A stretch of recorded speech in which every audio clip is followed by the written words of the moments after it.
So the ACC is adding 3 teams this year. They added Cal, like I said, SMU, and Stanford.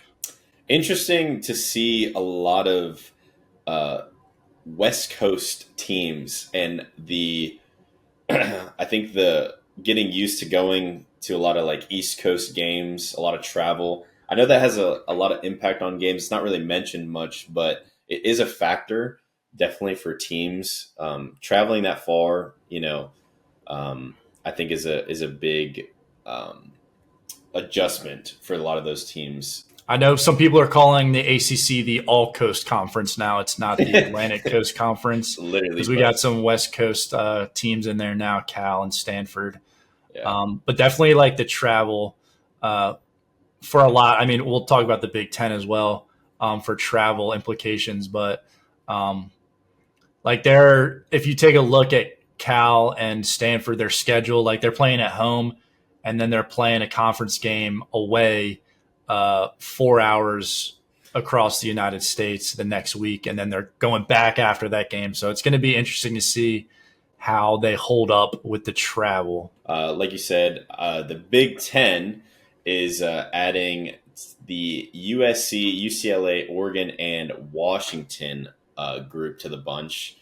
I'm interested to see not only the travel aspect, but I think the weather aspect for this conference is going to be interesting for the West Coast teams. I think USC and UCLA going to a Michigan or a Wisconsin or a Minnesota late in the season, it's a very different dynamic than playing in sunny California, and West Coast weather games.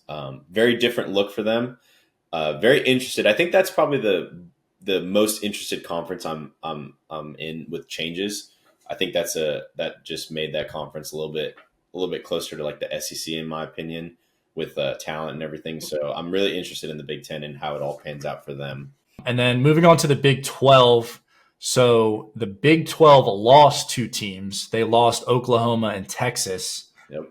But then they get Colorado and Primetime joining the Big 12, along with Arizona, Arizona State, and Utah is joining the Big 12 as well.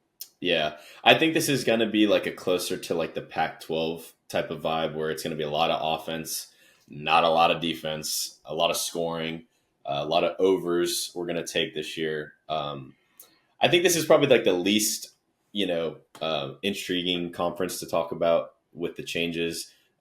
Losing Oklahoma and Texas is huge. I think those are big names to lose in that conference. That's a huge hit for them as a whole. Next up, we're going to go with the big boys, the SEC. They, like you said, are taking Oklahoma and Texas and adding them into the mix. Interested on how you think Oklahoma and Texas is going to go from seeing teams that they were previously facing versus now SEC opponents and talent level. Do you think that's going to have like a huge impact on their overall records and anything like that?